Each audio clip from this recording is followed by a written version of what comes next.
noche y compartir la palabra de Dios. Sabe que al oír las canciones, los cánticos, ver los muchachos tocando ahí, he sido grandemente bendecido. Gloria a Dios, así es. Yo leí un libro cuando en el 2002 comenzamos la iglesia de Cristo Rey. Leí un libro que hablaba justamente de la iglesia. Y el autor, en su libro, él mencionaba algunos elementos de una iglesia que crece, de una iglesia de bendición. Y dentro de los elementos, yo no olvido que él enlistaba esos elementos importantes de una iglesia poderosa, una iglesia que crece, una iglesia de bendición. Y tenía como número uno que una iglesia que crece, una iglesia poderosa, una iglesia de bendición, es una iglesia que posee una adoración altamente efectiva. Y yo, la verdad, hermanos, que doy gracias a Dios por la manera en que ustedes alaban al Señor. Una bendición ver los muchachos, los niños, antes, ahora adolescentes, jóvenes, que ahora están tocando. Eso es un privilegio. ¿Sabe que yo recuerdo que cuando la iglesia nuestra quedó sin pastor, porque Hansel levantó su mano y cosas, y esta gente, y Miguel, que ellos son de la fe, yo soy de la fe también. Así que Giovanni, que yo soy de la fe también, mi hija. Yo soy de la fe. Y yo recuerdo aquellos años de la iglesia de la fe, cuando el pastor llegó a la iglesia quedó un tiempo sin pastor, llegó ese pastor a la iglesia, y una de las cosas que él hizo prontamente fue coger a los jóvenes de la iglesia, los que éramos jovencitos en la iglesia, y empezó a enseñarnos música. Y ahí se levantó tremenda orquesta, una orquesta que luego tenía 22 músicos. Y solamente, oigan las trompetas, 4 trompetistas. Los trompetistas eran Héctor Amparo, Julio Rosa, Ramón de Jesús y Rafael de Jesús, mi hermano. De esos 4 trompetistas, 3 somos pastores hoy día. O sea, la adoración es un privilegio, es una bendición adorar a Dios.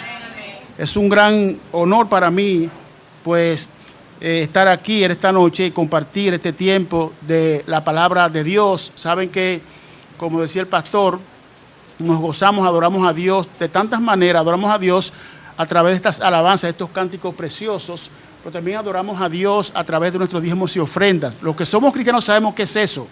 El que no es cristiano no sabe ni está, como decía el pastor, compelido a eso. Sin embargo, nosotros disfrutamos también dar nuestra ofrenda para Dios.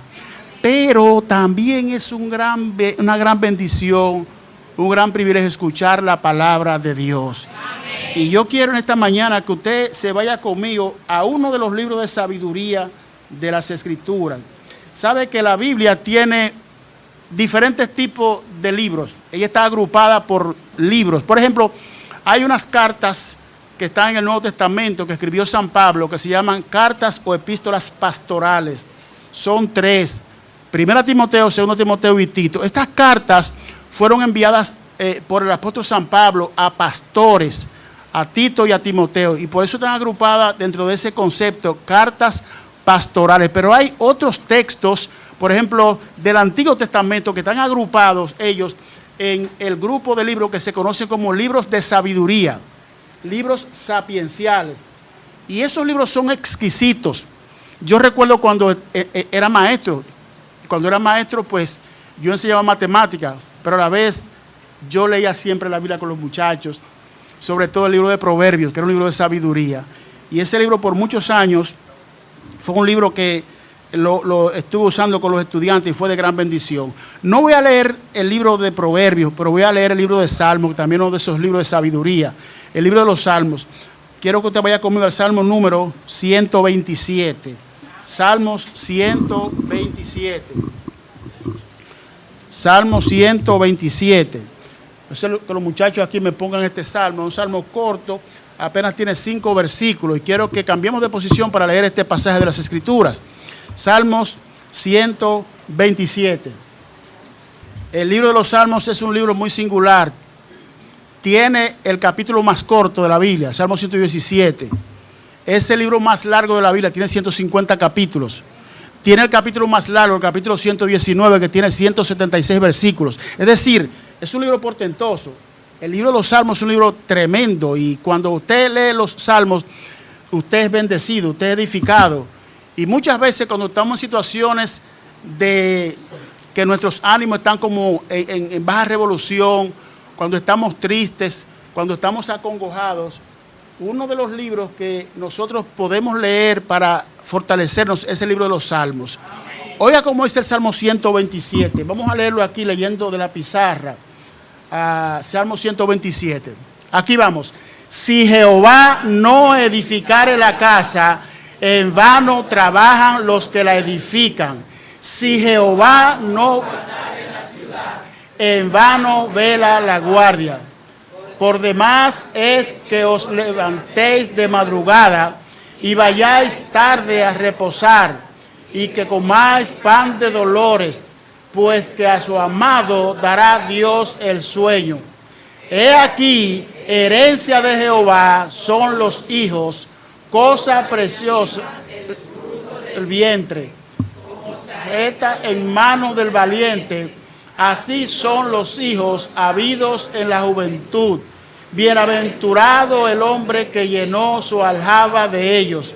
No será avergonzado cuando hable con los enemigos en la puerta. Este capítulo es un capítulo corto, pero contiene una gran verdad, un gran contenido tiene, y es bueno que nosotros estemos pensando en el inicio del Salmo 127.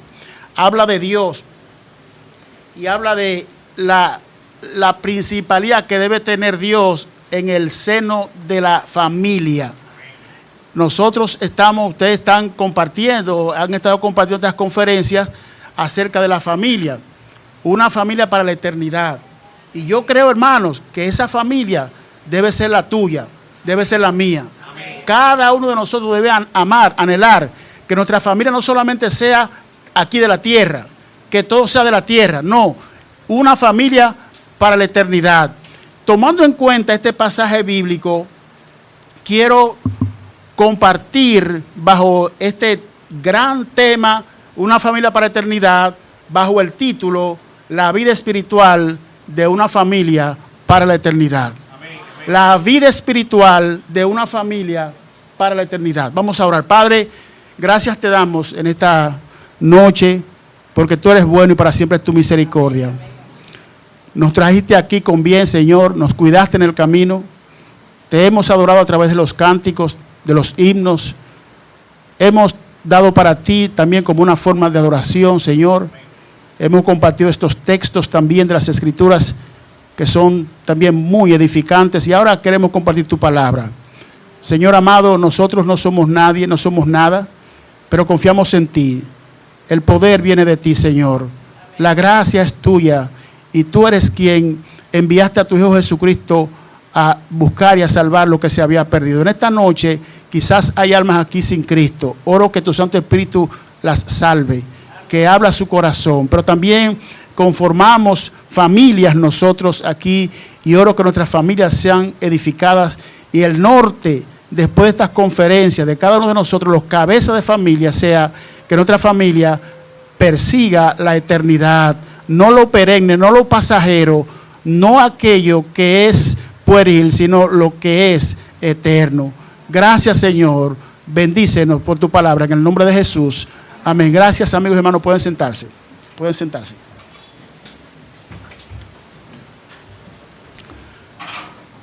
La palabra de Dios, pues, nos enseña tantas cosas, amados hermanos y amigos. Y este libro de los Salmos, como bien les decía, es un libro portentoso. Y cuando usted lee el libro de los Salmos, una de las cosas que usted puede ver es que Dios allí habla a nuestras vidas, Dios habla a nuestros corazones. Y hablando acerca de la familia, que es un tema tan importante que la sociedad quizás lo ha cualquierizado, lo ha soslayado. Este tema es un tema del cual depende la vida de los seres humanos aquí en la tierra. Pero hermanos, lo cierto es que la familia se ha dejado de lado. La familia es vapuleada cada vez por el sistema humano.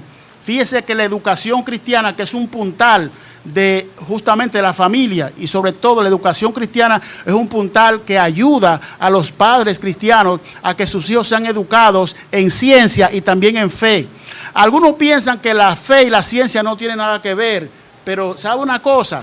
Cuando usted mira las Escrituras se da cuenta que la fe también está unida a la ciencia, porque es Jehová quien vela por la ciencia. La verdadera ciencia viene de Dios, no viene de ser humano, viene de Dios. De hecho, en este pasaje bíblico que nosotros acabamos de leer, aparecen dos cosas que yo no sé si Jennifer se acordará cuando estábamos en el aula de clásica, hablando de matemáticas y de cosas, pero había allí lo que se conoce en matemática como las proposiciones. Y hay proposiciones simples y compuestas. Y dentro de las proposiciones, hay proposiciones, las compuestas tienen diferentes tipos. Por ejemplo, está la disyunción. Cuando leemos aquí en el texto, dice, si Jehová no edificare la casa, dice entonces, en vano trabajan los que la edifican. ¿Sabe que este texto contiene justamente una disyunción? La disyunción es la unión entre dos proposiciones simples enlazadas por la conjunción, enlazada por la sí. Entonces, por eso dice aquí, si Jehová no edificará la casa, entonces en vano verá la guardia. Mire cómo usted con la Biblia puede ver que la matemática está enlazada a la Escritura. La ciencia, hermanos y amigos, está enlazada a la palabra de Dios. Pero también a través de la palabra de Dios podemos nosotros educar a la familia. Podemos enseñar a nuestros hijos, a nuestras hijas. Podemos crecer en la gracia. Y el texto que nos compete en esta oportunidad habla justamente de la casa, edificar una casa. Edificar una casa. ¿Qué quiere decir el escritor sagrado aquí con edificar una casa? Lo primero es que ese verbo edificar es un verbo que nos enseña que la casa, es decir, el hogar, la familia, debe ser así como un edificio construido o edificado. Amén. Nosotros un día nos enamoramos de una muchacha muy bonita, con ojos preciosos. Nos casamos con ella y tuvimos 2 hijas. Mírenla ahí. Ahí está. Tuvimos 2 hijas. Y esas 2 hijas ahora nos han dado 3 nietas y otra nieta que viene de la otra hija. Se ha multiplicado la casa. Amén. Ahora edificarla es otra cosa. No es lo mismo multiplicar que edificar. Se edifica el alma, se edifica el corazón. Todos nosotros como cabezas de familia debemos querer no solamente que podamos ser numerosos en familia, tener muchos hijos, nietos, bisnietos, eso está bien, pero lo más importante es que toda esa playa de parientes nuestros sean verdaderamente edificados. No solamente multiplicados, sino edificados. Edificar significa forjar buenos valores en esos corazones. Edificar significa instruir a esos niños, a esas niñas en el camino de Dios. Y justamente es lo que nosotros podemos ver aquí en la palabra de Dios. La vida espiritual en el hogar constituye parte truncal de la estructura de ese hogar o de esa familia. Sin vida espiritual, una familia no puede ser para la eternidad. Acuérdese que lo grande, el tema grande es una familia para la eternidad. Pero una familia no puede ser eterna si primero no es una familia espiritual. Por eso es menester que tú, hombre, y usted, dama, madre, padre, nosotros todos, tengamos pendiente que cuando Dios nos hizo, no nos hizo para morir, Él nos hizo para la eternidad. El pecado hizo acopio en el sistema humano. El pecado vino al mundo por un hombre, por el pecado vino la muerte. Y así la muerte pasó a todos los hombres por cuanto todos pecaron. Pero hermano, el plan de Dios no era ese. Era que podamos vivir para siempre. De hecho, Cristo es aquel que vino a restaurar lo que se perdió, lo que se dañó, lo que se truncó. Él vino a volverlo a ser perfecto. Al morir en la cruz, cuando dijo consumado es, Cristo está diciendo allí que ahora hay oportunidad para que la familia pueda ser de nuevo restablecida para la eternidad. Amén. Y ese es el plan de Dios para ti, para mí, querido hermano, querida hermana. Dios quiere que pensemos nosotros, no como piensa el mundo, sino como Dios nos presenta aquí en la palabra de Dios, una familia para la eternidad. Pero esa familia necesita ser una familia de una vida espiritual bien marcada. No solamente una vida material. Sí se necesita trabajar para conseguir el dinero y comprar las cosas que se necesitan en la familia. Ahora mismo las familias están muy aceleraditas, teniendo que comprar los útiles de los muchachos, inscribirlos en la escuela. Y yo sé que eso ha cambiado mucho. Le hacía a los hermanos allá en estos días, hablando justamente de esto, de los costosos que están los útiles escolares ahora. Y le decía que un libro de primaria puede costar ¿cuánto? 2,000 pesos, mi hija, oiga eso. 2,000 pesos un libro de primaria.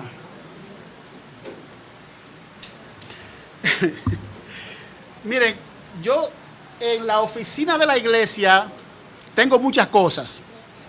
Y una de las cosas que tengo son libros de cuando yo era estudiante universitario. Por ejemplo, gracias, yo tengo un libro y lo tengo ahí porque ese libro fue un libro que para yo conseguirlo me dio mucho trabajo. Cuando seleccioné esa materia, ese era uno de los cucos de la facultad, esa materia. Y había que comprar ese libro. Era un libro que contenía la parte 1 y parte 2 de esa materia. Oiga esto. Pero cuando el profesor manda a comprar el libro para que hagamos los ejercicios, porque él decía, la página tal, los ejercicios del tal a tal. Y si usted no tenía el libro, pues imagínese usted, el problema, una dificultad tremenda. Y recuerdo que fui a mi casa y le dije a mi papá, papi, mira, tengo que comprar un libro. Mi papá era chofer de camiones. Y me dice él, ¿cuánto cuesta ese libro? Le digo yo, ya yo había pasado por la librería, había visto el libro y vi el precio del libro. Dijo, papi, cuesta 10 pesos. Dice mi papá, pero tú te estás volviendo loco, muchacho. ¿Y de dónde yo voy a sacar 10 pesos? Hermano, yo no estoy inventando, eso fue mi vida, ¿entiendes? Mi vida universitaria fue así. ¿De dónde yo voy a conseguir 10 pesos para comprar un libro? ¿Y qué libro es ese que cuesta tanto dinero, 10 pesos? Así fue, hermano. Bueno, quedó ahí la cosa. El hecho es que él se fue para su trabajo.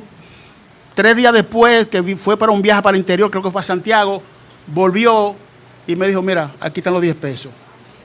¿Y sabe qué? Yo compré el libro. ¿Y sabe dónde está el libro? En mi oficina, ahí lo tengo, como un trofeo. Oiga, ya en la facultad de ingeniería, oiga esto, uno de los principales libros, 10 pesos.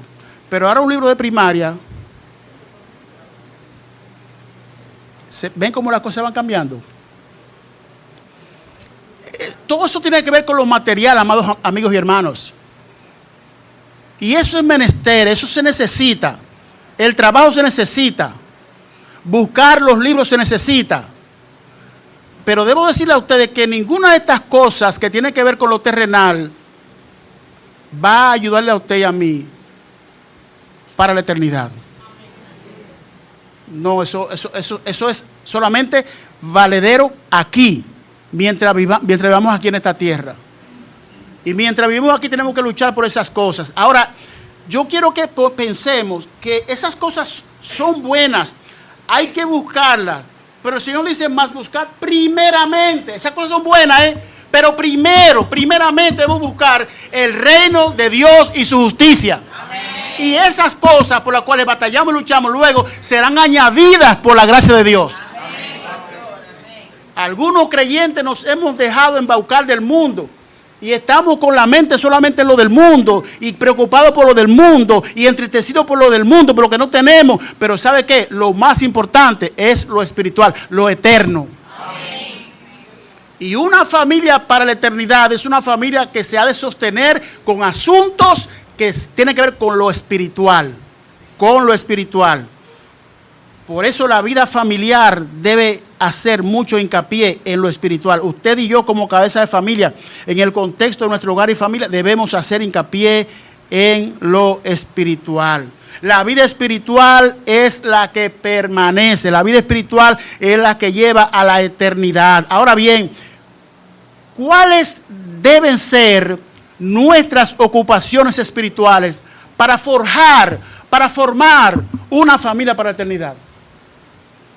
¿Cuáles deben ser las ocupaciones? ¿El trabajo?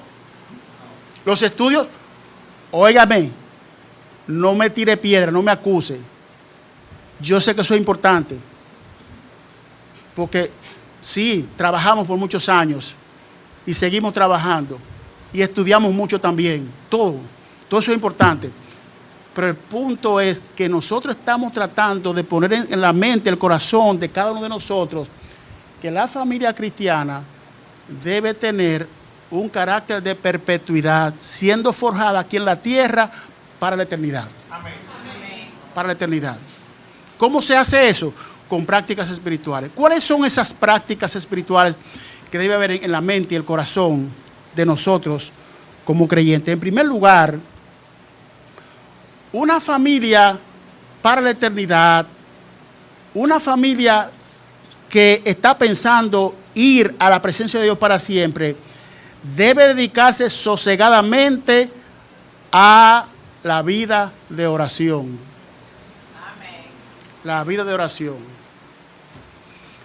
Hermanos, esa es una de las prácticas de la vida piadosa que más dificultad nos da ponerla en nuestro haber. La vida de oración es difícil establecerla, hermanos. Yo no estoy diciendo que yo le pida, Señor, voy para el trabajo, ayúdame. Señor, gracias por levantarme, gracias por el café que me acabo de tomar, voy para el trabajo, cuídame en el nombre de Jesús, amén. No es eso. Esas son oraciones interesadas. Estoy hablando de vivir una vida de oración, que es diferente.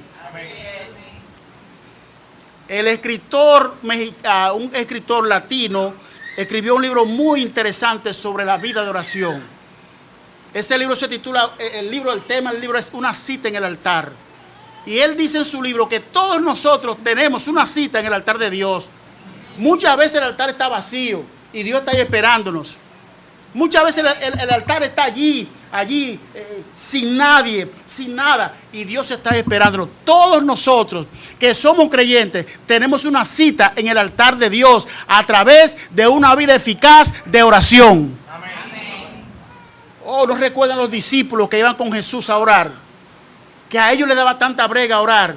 Cuando Jesús iba allí, empezaba a orar, ellos estaban durmiéndose.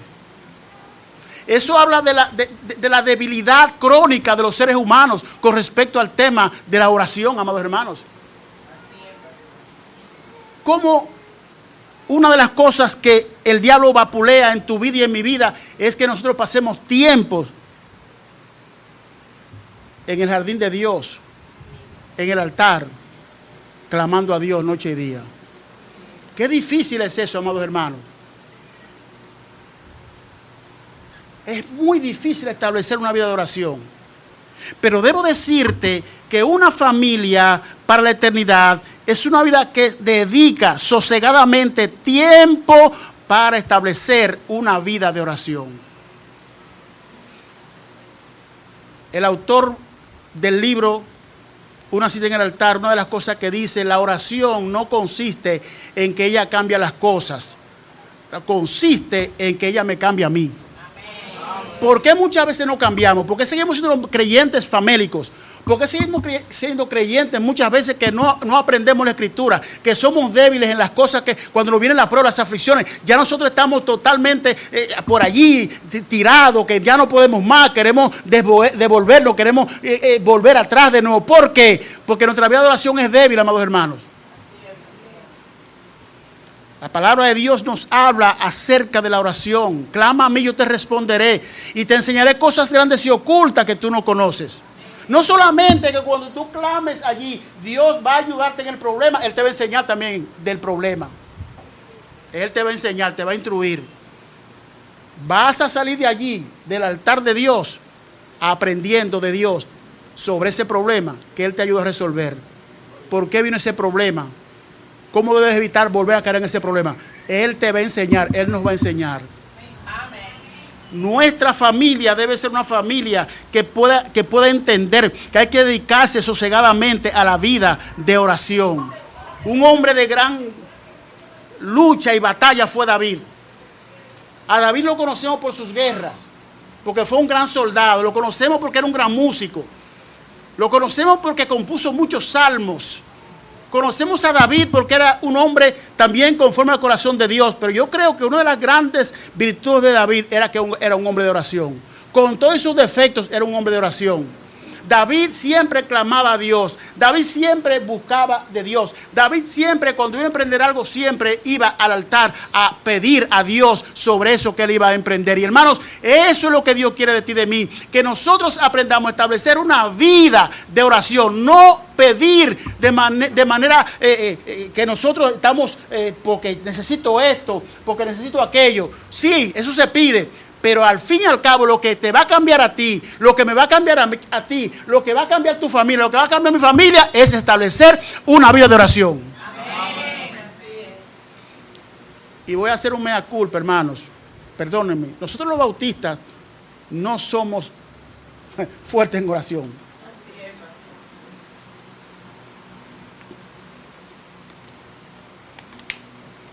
Tenemos muchas cosas buenas. Nuestra música es buena, y la gente lo dice, sí, tocan muy bien, cantan bien. Esas músicas de esa gente son buenas. Tienen mucho conocimiento. Saben mucho de la Biblia, los bautistas. Pero hermano, cuando se trata de vida de oración, somos flojos. Así es, pastor. Así es. ¿Usted cree que estoy exagerando? Yo tengo 54 años siendo bautista. Yo sé lo que le estoy diciendo. Amén. Amén. Sí, somos flojos en eso.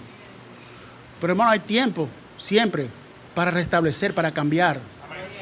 Esta conferencia es importante, hermano. Una familia para la eternidad no puede ser tal sin vida de oración. Así es. No. Será una familia para el momento. ¿Sabe usted cómo están las estadísticas hoy día de los divorcios de matrimonios cristianos?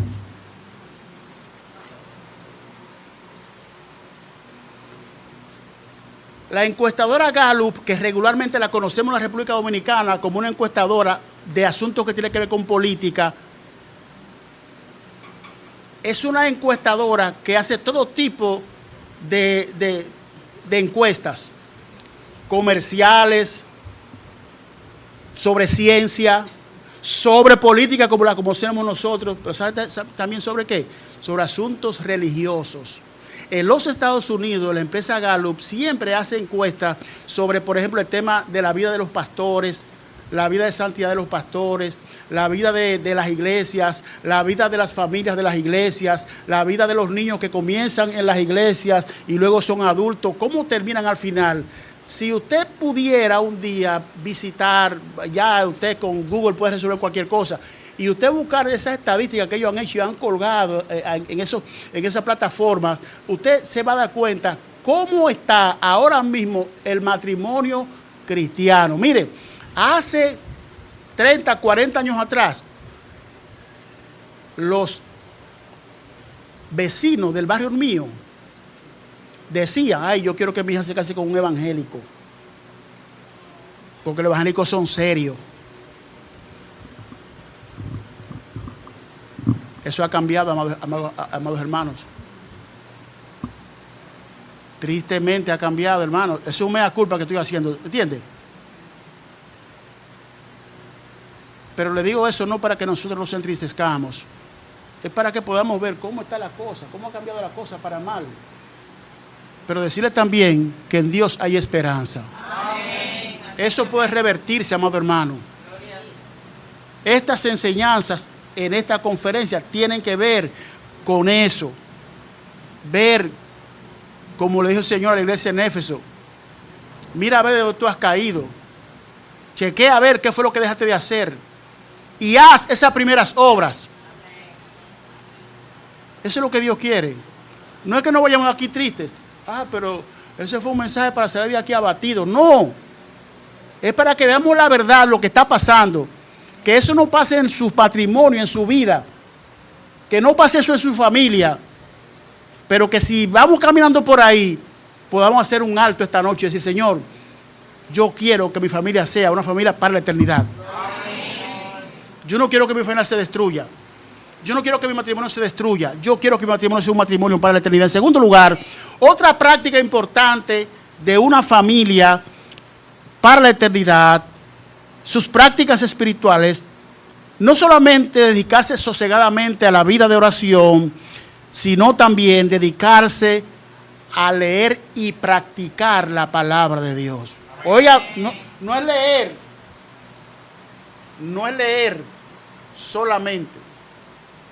Recuerdo que en aquellos años allá, hermano Miguel, en la iglesia, se hacían los famosos concursos de quien leyera más versículos. Quien leyera más textos, quien leyera más textos, quien leyera más versículos. Y aquel decía, yo leí 50 capítulos. El otro decía, yo leí 60 capítulos. Y aquel, yo leí 200 capítulos. Pero hermano, revisando en mi mente, eso que leyeron 300, 400 capítulos, dijeron ellos y se ganaron el premio. Hoy día no son cristianos, no están en el Evangelio. ¿Cuál es el problema? Es que no es solamente leer. Hermano, cualquiera lee. Estamos hablando de leer y poner en práctica. Porque si tú solamente eres lector de las Escrituras, tú no haces más que lo que hacen los intelectuales. Los intelectuales tienen su Biblia. Los abogados allí en su gran biblioteca, uno de los tomos que ellos tienen, que consultan muchas veces y que cuando van a juicio también ellos esgrimen los principios de ese libro, es la santa palabra de Dios. Pero la practican, no la practican. Conocen versículos, conocen textos, pero no la practican. Si tú y yo queremos constituirnos en una familia que verdaderamente sea una familia para la eternidad, debemos entender que no solamente leer las Escrituras, es ponerla en práctica. Una de las cosas que recuerdo en mi época de juventud en la iglesia es que los muchachos de la iglesia en aquellos tiempos estábamos sentados ahí oyendo al pastor predicar con una mascota en la mano y un lápiz. Una mascota y un lápiz. Escribiendo los puntos, los temas de que él iba predicando. Yo recuerdo que el pastor Julio llegó a almacenar como 10 mascotas. El muchachito de ese tiempo, Julio Rosa. Como 10 mascotas. Yo otro tanto. Amparo otro tanto. Lleno de esos mensajes. Porque esos mensajes luego los repasábamos en la casa. Porque no es solamente leer, amados hermanos, no es solamente oír. Hay que practicar. Amén. Si no practicamos, no sirve de nada. Una familia que es una familia para la eternidad, es una familia que se dedica en primer lugar sosegadamente a una vida de oración. En segundo lugar, se dedica a leer y practicar la palabra de Dios. Oh hermanos, la palabra de Dios es una bendición. La palabra de Dios cambia, purifica. La palabra de Dios transforma, convierte el alma. La palabra de Dios, ese niño que llegó a la iglesia siendo un jovencito carpetoso, un jovencito molestoso, ese niño realmente toma en serio las cosas de Dios, toma la palabra de Dios, escribe la palabra de Dios, en su casa la estudia, saca tiempo para estudiarla, aún en la escuela, en el tiempo de recreo, se lleva la mascota y allí revisa las anotaciones del mensaje del domingo. Ese muchacho mañana será Julio Rosa. Amén. Así fue. Así fue. Hoy es un pastor. Hoy es un pastor. Tiene su familia. Una familia establecida en el contexto de la iglesia. Amados amigos y hermanos, el mundo no está jugando. En 2 Timoteo capítulo 3, hace muchos años, Pablo advirtió al joven Timoteo y le dijo, también debes saber esto, que en los postreros días vendrán tiempos peligrosos. Porque habrá hombres amadores de sí mismos. Y empieza a describir una serie de cualidades de los hombres que hacen que el tiempo sea peligroso. Hermano, la peligrosidad de estos tiempos no es el tema de que andan leones y panteras y leopardos sueltos. Eso no es el problema. La peligrosidad de estos tiempos no es que el arroz está caro. La peligrosidad de estos tiempos no es que la vida se está poniendo difícil. ¿Sabe cuál es el problema? Los seres humanos. Eso fue lo que Pablo quiso decir a Timoteo. Serán tiempos peligrosos, y esa palabra peligroso allí en el texto, lo que quiere decir tiempos salvajes. La gente actuando como salvaje, como fiera. Y no es así, hermano, que vemos las cosas aquí en la calle. Que por cualquier cosa yo te mato. Que me rayaste el carro y te voy a matar porque me rayaste el carro. Oh, hermano, así está el mundo. Y nosotros estamos viviendo bajo esta vorágine. Tú y yo debemos tomar en serio nuestra familia. Nuestra familia debe ser educada para la eternidad. Es bueno, sí, que nuestros hijos se hagan profesionales, porque nosotros lo hicimos también. Y eso es importante en la vida, amados hermanos. Pero eso no debe ser el norte de una familia. El norte de una familia debe ser Cristo Jesús. Amén. Si perdiste eso, vas a encontrar y a recibir muchos lauros del mundo. Muchos agasajos del mundo. Muchas vítores del mundo. Pero de Dios, nada. Nada. Sabe que la palabra eternidad, los físicos y los matemáticos que les gusta escarbar a lo más profundo, en sus escritos, por ejemplo, de cálculo, de matemática, de analítica, ellos nunca han usado la variable eternidad. Hay una variable similar que ellos trataron de buscarle el origen, que es el infinito. De hecho, hay vamos a decir, un símbolo, que es el símbolo que identifica lo infinito. Y de hecho hay una matemática especial, que es la matemática que tiene que ver con lo infinitésimo. Matemática infinitesimal. Y es justamente meterse en esa profundidad de los números. Pero ese es un número. La eternidad es una vida. Amén. Es muy diferente. Es muy diferente. Por eso ellos no han tratado de investigar sobre la eternidad.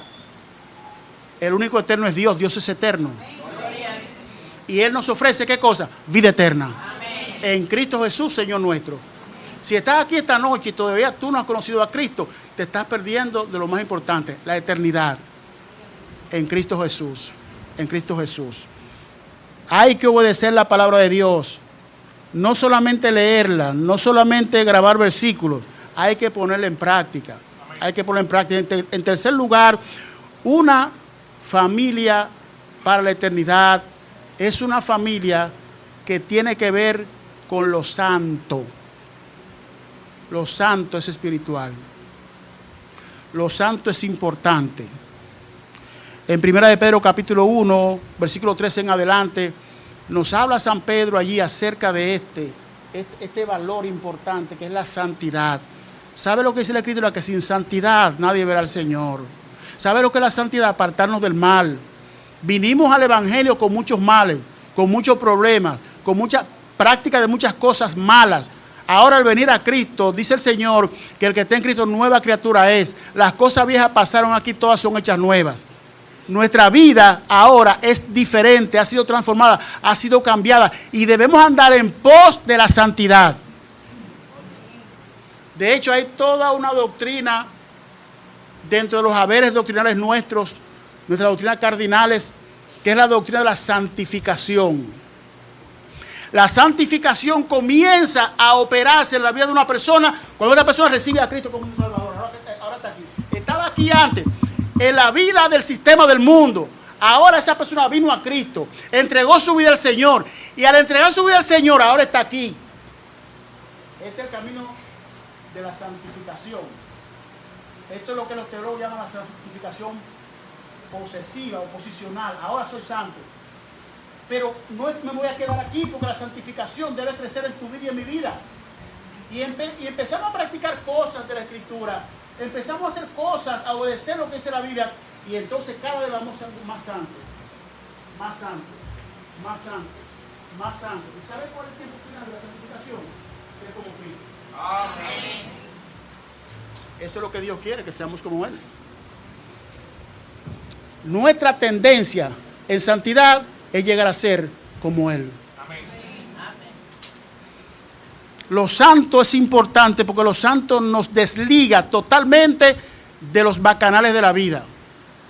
La santificación nos hace ver que hay cosas más prominentes que un colmadón. Hay cosas más prominentes que una botella de cerveza. Hay cosas más prominentes que un cigarrillo. Hay cosas más prominentes que el goce pueril y pasajero de esta tierra. Hay algo que es eterno. De manera que una familia para la eternidad es una familia que tiene su vista puesta en el galardón, en lo santo, y persigue cada día tratar de ser como Cristo. Hermano, eso es una lucha. Pablo lo decía de esta manera. Yo la verdad es que yo no sé. Ahora en mí se opera un tremendo dilema, un problema serio. Lo que yo quiero hacer no hago y lo que no quiero hacer esto hago. Miserable de mí. ¿Quién me librará de este cuerpo de carne? ¿Quién me librará de esto? Estoy en una lucha, en una batalla. ¿Sabe por qué?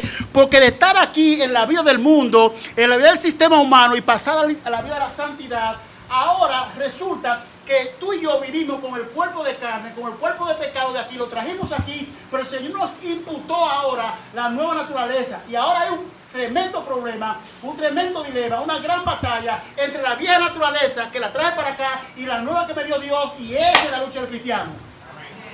Ahí es que lucha el cristiano.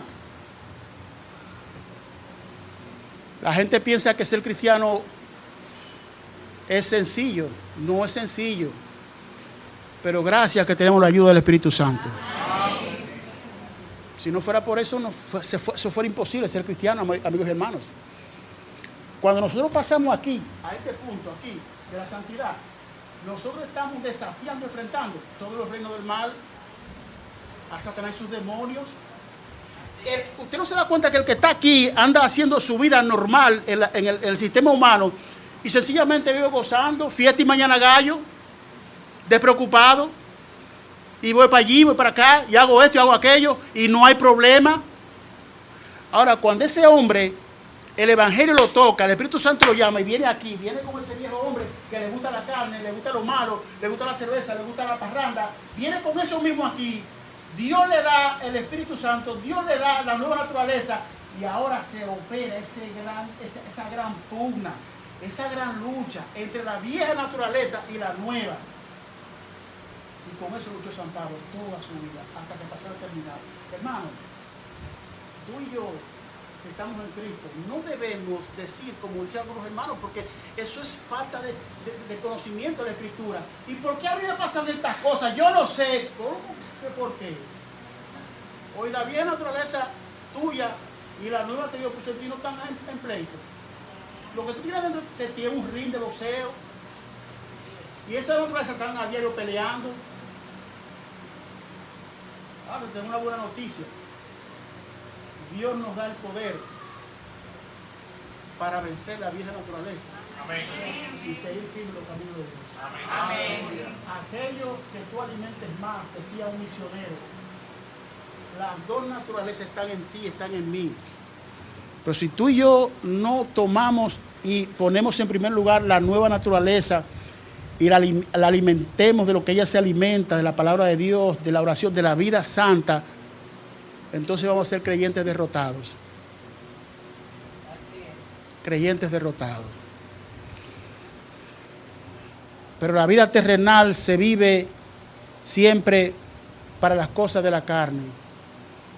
Pero qué bueno es que cuando venimos al Señor, el Señor nos dota del Espíritu Santo y podemos luchar y batallar contra las fuerzas del mal. Y es cierto que muchas veces caemos, pero nos levantamos también. Amén. Es cierto que muchas veces nos sentimos derrotados, pero ¿sabe qué? Nunca desmayados. Es cierto que muchas veces nos sentimos adoloridos, pero el Señor está con nosotros como un poderoso gigante. Amén. De manera que la vida de santidad es el camino que tú y yo debemos transitar, amado hermano, amada hermana. Una familia para la eternidad, una familia que está pensando ir al cielo, es una familia cuya vida es una vida santa. En palabras sencillas, la palabra santidad o santificación no quiere decir apartado del mal. Es que ahora cuando estamos en Cristo, la maldad que yo hacía antes, ya yo la dejé. Ahora yo practico lo que me dice la Biblia que debo practicar. Y aquello que yo practicaba antes, que yo sé que está contravenido en la palabra de Dios, yo lo dejo de lado. Esa es la vida nueva, esa es la vida en santidad. En cuarto lugar, una familia para la eternidad dedica tiempo siempre a servir al Señor. Usted se convirtió al Evangelio, no es solamente para... Usted se convirtió al Evangelio, no es solamente para estar sentado en una silla.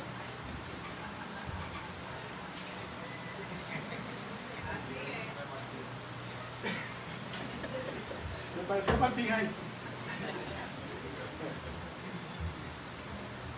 Hay que pararse de esa silla. Amén, amén. Tenemos que salir a luchar y a batallar. Amén. Tenemos que estar pie con pie con los hombres y mujeres de la iglesia. Amén. Que están haciendo que la iglesia siga adelante y siga creciendo. Gloria a Dios. Ah, no, yo no puedo, yo no tengo tiempo. Saca tu tiempo. Amén. Saca tiempo. Porque tú estás modelándole tu vida a tus hijos y a tus nietos. Y si tú eres un haragán en la casa de Dios y haces poca cosa para que la iglesia de Dios crezca, así no estás formando a tus hijos y tus nietos que vienen detrás de ti. Amén. Amén. Miren, estas prácticas de la vida de una familia para la eternidad son prácticas que cuando nosotros las ponemos y las hacemos realmente, no solamente eso es de bendición para nosotros, estamos modelando a nuestra generación que viene detrás de nosotros, los hijos. Amén. A los hijos. Qué triste es que hay familias cuyos hijos, ya cuando tienen poder de decisión, ¿sabe qué deciden? No vuelvan a la iglesia. Eso es muy triste y muy doloroso, amados hermanos. Lo correcto debe ser que ese báculo de la vida cristiana que va para la eternidad, se lo pasemos a la futura generación para que ellos sigan también adelante. Amén. No es que ellos se rezaguen, entonces vuelvan al mundo. Eso es una tremenda afrenta. Una familia que es una familia conforme a la eternidad, es una familia también que se preocupa por servir en la iglesia. Qué precioso estos muchachitos aquí. Yo vi a Eileen pequeñita. Y me sorprendo ahora que está tocando el piano. Dios lo bendiga, Merlin. Amén, amén. Eso es una bendición. Amén. Y de eso se trata la vida en Cristo. Es que cuando ya yo no esté, el báculo de servicio mío, yo se lo paso Amén, amén. a mi generación posterior. Amén, amén. Pero ¿qué es lo que yo le voy a dejar? La silla a mi nieto. La silla. Vida de servicio, no hermano. Amén, amén. Cantábamos un corito hace muchos años que dice: he decidido seguir a Cristo, yo he decidido seguir a Cristo, yo he decidido seguir a Cristo, no vuelvo atrás, no vuelvo atrás. Eso lo aprendimos, pero eso no solamente cantarlo, es practicarlo. Tenemos que servir al Señor, amados hermanos. El mundo es aguerrido en lo que ellos creen. Si son del deporte de la pelota, usted ve que todos los campeonatos van. Cuando viene la pelota invernal, están siempre en el play. Y se van a Santiago cuando van a jugar allá Águila y Licey para Santiago. Se van allá en su carro para Santiago y van al play. Y si hay que pelear con uno de los santiagueros, pelean por su equipo, por el Licey o por el Escogido. Dirá usted, lo dañó el pastor ahí. Pero hermanos, el que no es cristiano en lo que cree es aguerrido. Mire, en mi época de estudiante en la universidad, yo recuerdo que yo veía a esos muchachos cómo ellos defendían el comunismo, el marxismo. Usted ve esta plataforma aquí, la universidad estaba llena en cada lugar del campus universitario, habían plataformas. Y no eran de predicadores, eran de muchachos que creían en Marx, creían en Lenin, creían en todas esas ideologías de ese tiempo, y esas plataformas estaban ahí para que cualquiera de ellos se parara a defender a Marx, a Lenin, a Stalin, a Engels, etc.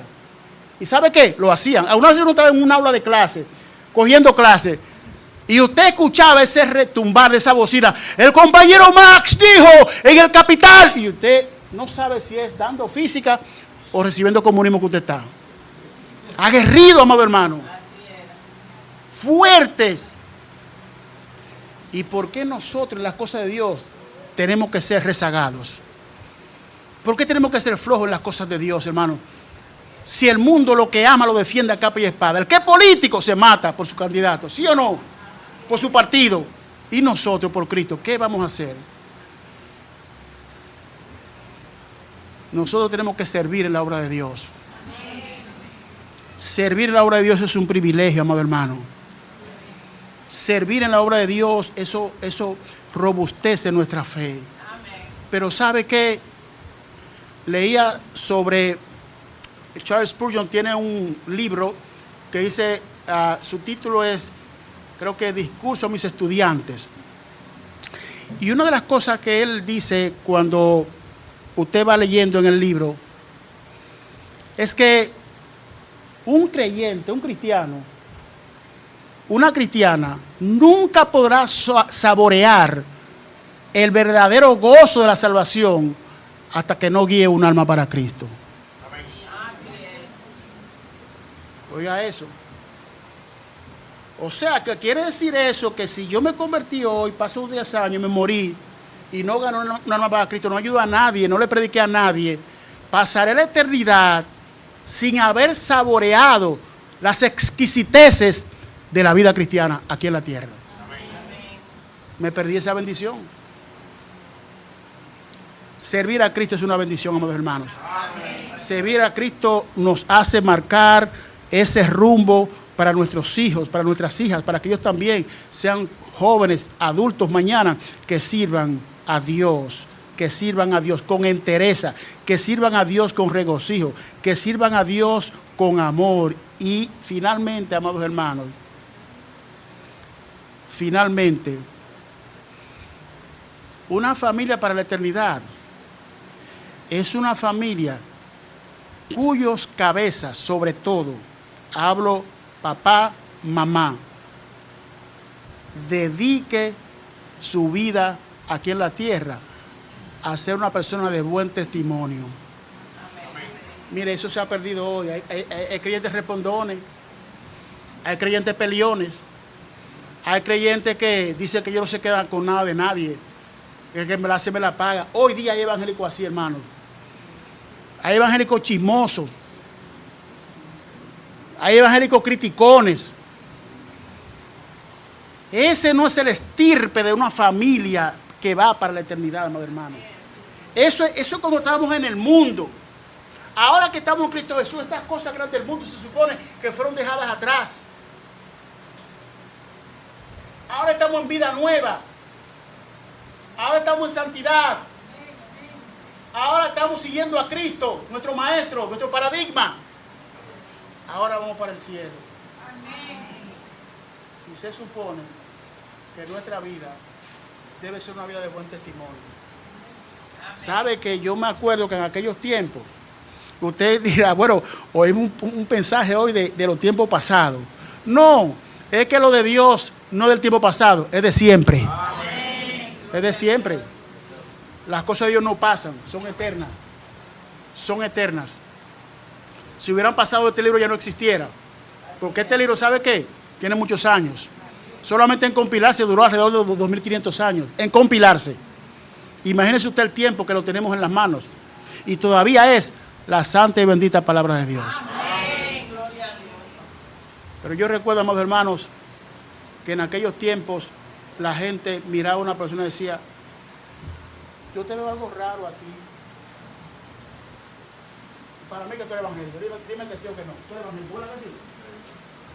La gente lo identificaba, amados hermanos. Yo te pregunto, ¿alguien te ha identificado a ti como cristiano? Como cristiana evangélica? Antes pasaba mucho eso. Aparentemente nosotros, oiga bien, escuche esto, aunque pasamos aquí, pero ¿sabe qué ahora? Muchos de nosotros como cristianos estamos así, viviendo la vida en Cristo así. La vida nueva en Cristo, pero todavía seguimos batallando con lo viejo. No, hermano, así no se puede. Una vez vinimos a Cristo, esas cosas había dice de manera clara, pasaron. Ya no estamos en eso, pasaron. El mundo de hoy necesita ver cristianos de buen testimonio. Ya hay muchos pastores que han hecho mucha travesura. Hay muchos líderes evangélicos que han fallado, que han salido de las redes sociales habiendo hecho cosas terribles. Cristianos que ya usted sabe. La gente dice, yo no creo en nadie, en iglesia, en evangélico. Yo no creo en nada de eso. ¿Cuál es el problema? El testimonio. Hemos perdido, hermanos, esa visión que tenía la gente de lo que es un verdadero cristiano. Una familia para la eternidad es una familia cuyos miembros, cuyos actores, sobre todo los cabezas, son de buen testimonio.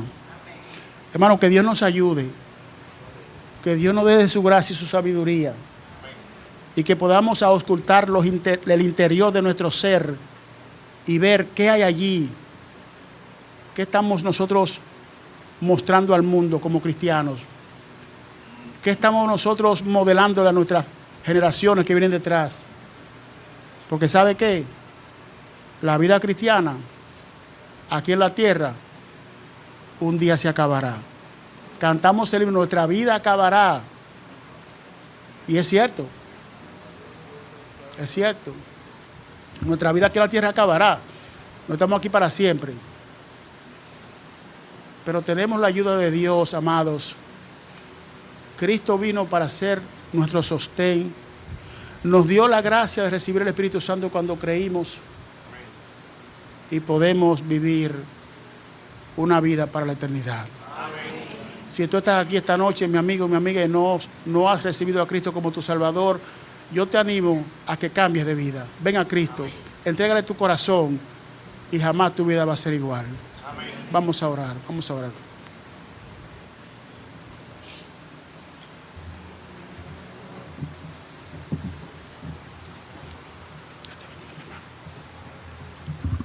Así con sus ojos cerrados, por favor, para no distraernos. El Señor nos ha hablado con claridad. No hay bendición mayor en esta vida que tener un hogar, una familia estable, una familia sólida, una familia con fundamento. ¿Y qué mejor fundamento que la verdad de la palabra de Dios? Gracias, Padre, porque tu siervo ha sido usado. Tú nos has hablado. De todo corazón, ayúdanos para que cada uno de estos principios, cada una de estas verdades sea una realidad en nosotros. Ahí donde tú estás, esta es la oportunidad que Dios te da para que tú hagas un compromiso con Dios. Dios es un Dios de compromiso. Dios es un Dios de pacto. Él es el Dios de pacto. Si tú reconoces que hay ciertas áreas, algunas cosas que necesitas volver a retomar, ahí donde estás, haz un compromiso con Dios. Probablemente sea la oración.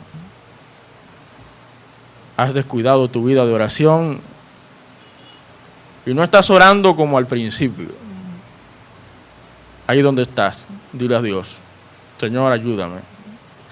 Yo quiero orar como tú enseñas en tu palabra. una vida de oración activa. Yo quiero ser un cristiano, una cristiana de rodillas delante de ti, que dependa de ti en todo momento.